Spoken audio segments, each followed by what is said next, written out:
आज फिर से एक नई रीडिंग लेके आते हैं। आने वाले हफ्ते की ही रीडिंग निकाली जाती है। रीज़न ये होता है कि इकट्ठे अगर आप किसी भी रीडिंग को देखते हैं तो आपको इस चीज़ का अंदाज़ा हो जाता है कि एक एक हफ्ते में आपकी एनर्जीज़ में क्या क्या मेजर ट्रांसफॉर्मेशन हुआ, क्या क्या मेजर चेंजेस आए और किस तरह से कैसे आपकी एनर्जीज़ में पॉजिटिविटी आती है, या आप जिस सोच से चल रहे हैं तो उस हिसाब से कैसे आपकी एनर्जीज़ में बदलाव आए हैं। तो देखते हैं आने वाला हफ्ता लोगों के लिए कैसे कैसे के चेंजेस लेके आता है। जब से आप ये देखना शुरू करेंगे तभी से रेजोनेट होनी शुरू हो जाएगी। और पहला कार्ड है पोस्टपोनमेंट। कुछ चीज़ों को आप डिले कर रहे हैं, चाहे वो आपका हेल्थ इशू हो, चाहे आपका और कोई इशू हो। साइलेंस, कुछ चीज़ों में कुछ तनाव होगा, उन चीज़ों में शांति आने वाली है। न्यू विजन, एक नई सोच आपके अंदर आने वाली है। और देखते हैं क्या आने वाला हफ्ता। कईयों के तो तन बदन में आग लगने वाली है भाई साहब, बिजली गिर रही है, बिजली बारिश तो हो नहीं रही है लेकिन लोगों के तन बदन में बिजली गिर रही है। बहुत सारे कार्ड्स एक साथ गिर गए। इतना कुछ आने वाला हफ्ता बताने वाला है। हारमोनी, पीस एंड हारमोनी, लोगों के अंदर रिश्ते में पीस एंड हारमोनी, उनके अपने अंदर पीस एंड हारमोनी आने वाली है। शांति, नई सोच, तन बदन में आग। लगता है कोई ऐसा तगड़ा डिसीजन लेने वाले हैं जो काफ़ी टाइम से मैटर आपका डिले था। और देखें क्या और नए नए चेंजेस आ रहे हैं। देखिए, ये एनर्जीज़ के खेल ऐसे होते हैं, आप जिस हिसाब से मेडिटेशन करते हैं, जिस हिसाब से आपकी सोच बनती है ना, उसी तरीके से आपके अंदर विचार उत्पन्न होते हैं। उन्हीं विचारों से आपके अंदर एक नई एनर्जी आती है, या वो पुरानी एनर्जीज जो हैं उन विचारों के साथ साथ मोड़ लेती हैं और आपके फ्यूचर को, आपके आने वाले टाइम को भी बताती हैं। फ्लावरिंग, महालक्ष्मी की कृपा, या ये कहते हैं कि ready to give everything in every sense. Rebellious nature कईयों का हो सकता है कि किसी जकड़न, किसी बंदिश में वो आना नहीं चाहते, और चाहे कोई कितना भी कुछ उनके ऊपर बंदिशें बनाए, रोक टोक लगाए, कितना भी कंट्रोल करने की कोशिश करे, लेकिन वो लोग कंट्रोल में नहीं आएंगे। ओके, कई लोग बहुत डे ड्रीमिंग कर रहे हैं, अपने प्यार को मिस कर रहे होंगे, लेकिन रिबेलियस नेचर होते हुए वह ना पुष्पा झुकेगा नहीं वाला डायलॉग वो बिल्कुल फिट बैठता है लोगों पे। रस्सी जल जाए लेकिन बल नहीं। डे ड्रीमिंग भी करना है और झुकना भी नहीं है, बात भी नहीं करनी है, नई सोच भी है। तो ये डिले जो हो रहा है ना, इसी चीज़ के लिए हो रहा है, because of your rebellious nature. आपके अंदर एक आग भी है, बिजली भी कड़क रही है, मगर आप बात नहीं करना चाहते। कोई बात नहीं, ईश्वर कह रहे हैं कि एक मेजर ट्रांसफॉर्मेशन आपकी ज़िंदगी में आएगा, एक नई सोच आएगी, एक नई उमंग के साथ आप एनर्जीज़ में पॉजिटिविटी देखेंगे, पीस एंड हार्मनी आएगा। जिस भी तरीके से आप मेहनत कर रहे हैं, आपकी मेहनत का फल आपको मिलेगा। Surrender to the universe. अगर आप कोई डिसीज़न लेने में समर्थ नहीं है, या आपको कन्फ्यूज़न हो रही है, क्लैरिटी नहीं मिल रही है, कि मैं वो डिसीज़न कैसे लूँ, सही है या गलत होगा मेरे लिए वो। अगर आपको इन सब चीज़ों में किसी भी तरह की क्लैरिटी नहीं मिल रही है, जिसकी वजह से आपकी चीज़ें डिले हो रही हैं, तो ईश्वर कह रहा है कि मुझ पर सरेंडर कर दो, क्योंकि आपके बस की वो चीज़ है ही नहीं कि आप उस डिसीज़न को ले सको। स्लोली स्टेप बाय स्टेप जो भी कोई काम करना चाहते हैं जिससे आपकी मेहनत रंग लाए, आप उसको धीरे धीरे कीजिए। हबड़ा गबड़ी में जल्दी जल्दी करके खिचड़ी ना पकाइए। ब्रेक थ्रू, एक मेजर ब्रेक थ्रू आपकी ज़िंदगी में आएगा। कई लोग सोचते हैं ब्रेक थ्रू एक नेगेटिविटी की ओर भी होता है। नहीं, ब्रेक थ्रू का मतलब होता है कि आप नेगेटिविटी को पीछे छोड़ के ज़िंदगी में एक नई बहार, एक नई जोश, एक नई उमंग के साथ आगे बढ़ रहे हैं, जिसे कहते हैं ना हुर्रे। हाँ, आप एक क्रिएटिव पर्सनालिटी हैं जिसके पास सब चीज़ें हैं, नॉलेज, धन, दौलत, आपका गुड लक, आपका गुड फॉर्चून आने वाले हफ्ते में काफ़ी अच्छा होने वाला है, आपके फेवर में होने वाला है। तो बेफिक्र रहिए, किसी भी चीज़ के लिए आपको टेंशन लेने की ज़रूरत नहीं है। देखिए, कार्ड्स कैसे इंटररिलेटेड करते हैं ये मैं बताती हूँ। आप किसी चीज़ के लिए डिले कर रहे हैं, वो डिले क्यों है? क्योंकि आपका रिबेलियस नेचर है, समझ रहे हैं? आप बहुत ज़िद्दी हो सकते हैं, किसी के आगे झुकना आपको पसंद नहीं है, ऐसा नेचर हो सकता है, चाहे वो ऑफिशियल हो, चाहे वो पर्सनल लेवल पे हो। तो परमात्मा कह रहा है कि अगर, और इसकी वजह से आप डे ड्रीमिंग भी कर रहे हैं। डे ड्रीमिंग के साथ साथ आपके अंदर एक आग भी है, आप झुकना नहीं चाहते, डे ड्रीमिंग भी कर रहे हैं, जिसके बारे में सोच रहे हैं, आपके अंदर एक बिजली सी भी है, आग है, एक कड़कपन है।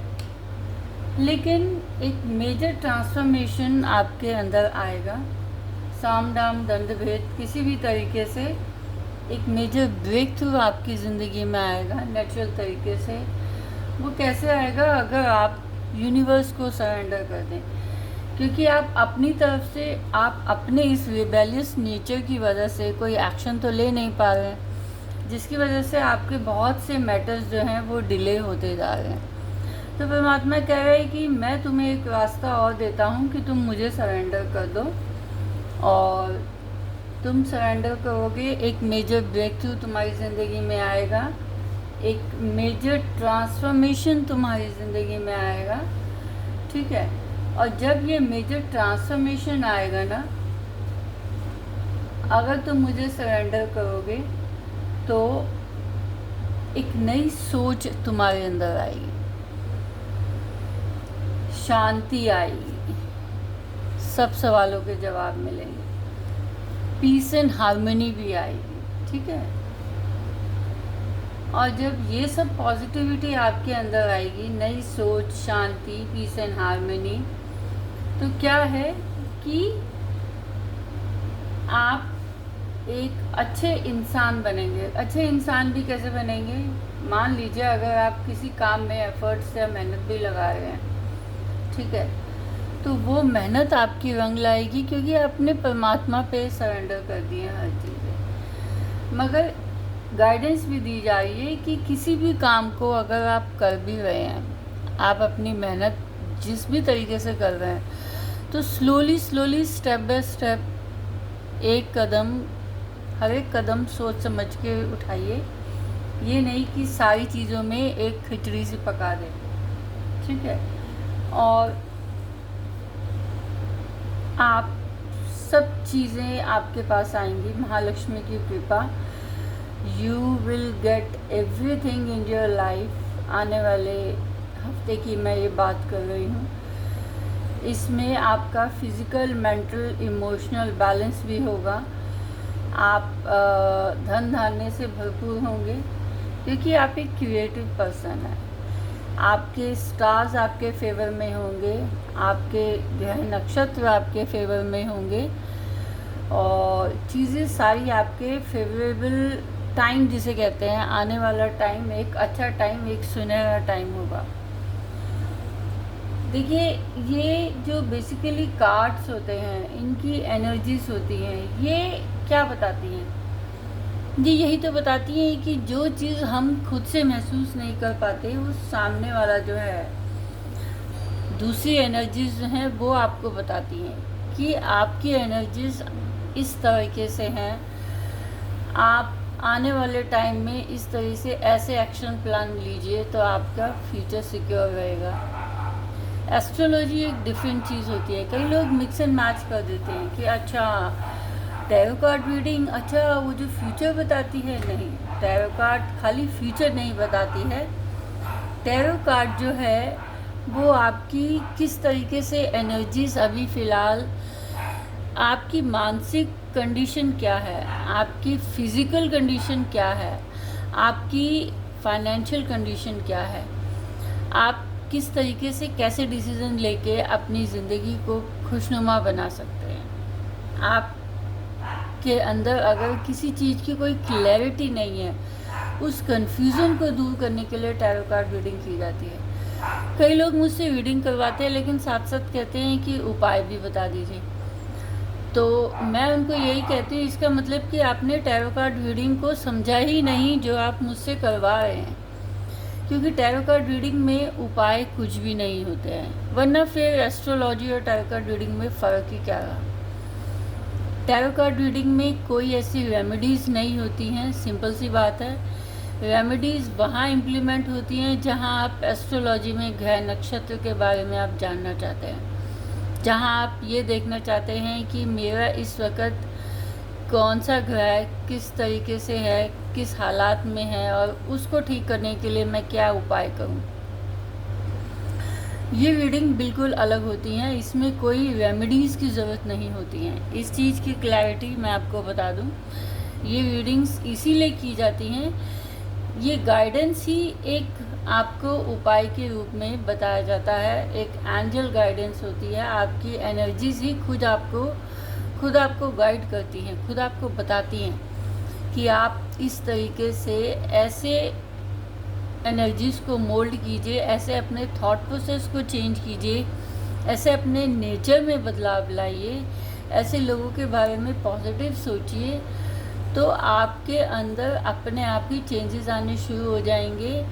आपके अंदर खुद ब खुद एक पॉजिटिविटी आएगी, क्लैरिटी मिलेगी तो रास्ता साफ होगा तो जिस चीज़ के लिए आप मेहनत कर रहे हैं वो आपकी मेहनत रंग लाएगी। आपको सक्सेस तो मिलेगी ही, क्योंकि मेहनत रंग लाई है। ये एक सिंपल फंडा होता है, लेकिन हम लोग अपने थॉट प्रोसेस में इतने कॉम्प्लेक्सिटी ला देते हैं, इतनी उलझने ला देते हैं, हमारी आसपास की और नेगेटिविटी इतनी ज़्यादा हो जाती है कि हम इस सिंपल चीज़ को ना समझने की बजाय एस्ट्रोलॉजी के उपायों में उलझते रह के अपने खुद के इन सब चीज़ों में पढ़ के हम अपने अंदर की जो इनर कॉन्शियस है, जो हमें बता रही है, उस चीज़ को दबा देते हैं। तो अपने अंदर की जागरूकता को लाइए, अपने अंदर जागरूक होइए। सबसे बड़ी टैरो कार्ड रीडिंग आपकी यही है। तो ये थी एक खूबसूरत सी रीडिंग आने वाले हफ्ते के लिए। और मेरा यूट्यूब चैनल को आप लाइक कीजिए, शेयर कीजिए, सब्सक्राइब कीजिए। डिस्क्रिप्शन बॉक्स में मेरा नंबर दिया है, आप मुझसे कांटेक्ट कर सकते हैं टैरो कार्ड रीडिंग के लिए। अगर आपको टैरो कार्ड सीखना है तो भी मुझसे कांटेक्ट कर लीजिए। स्लॉट्स मेरे ऑलरेडी बुकड होते हैं, तो अगर बता देंगे तो मैं एडवांस में वो लेके अगले स्लॉट में आपका नाम डाल सकती हूँ। मेरा फेसबुक चैनल भी है, हाँ मैं इंस्टाग्राम पे भी आ गई हूँ, और उस लिंक को इंस्टाग्राम की वो मैं टैरो कार्ड रीडिंग में यूट्यूब पे, फेसबुक पे डाल दूँगी, तो आप वहाँ से भी देख सकते हैं। ये तीनों सोशल नेटवर्किंग साइट्स में इंटर रिलेटेड को रिलेटेड होंगी ये मेरी रीडिंग्स। आगे पीछे हो सकती हैं क्योंकि मैं बहुत अलग अलग टॉपिक्स पे रीडिंग्स बनाती रहती हूँ। तो ये थी एक छोटी सी reading. Thank you thank you thank you beautiful energies in advance आप सबको, मेरी एनर्जीज़ को देखने के लिए, लाइक करने के लिए, शेयर करने के लिए और सब्सक्राइब करने के लिए।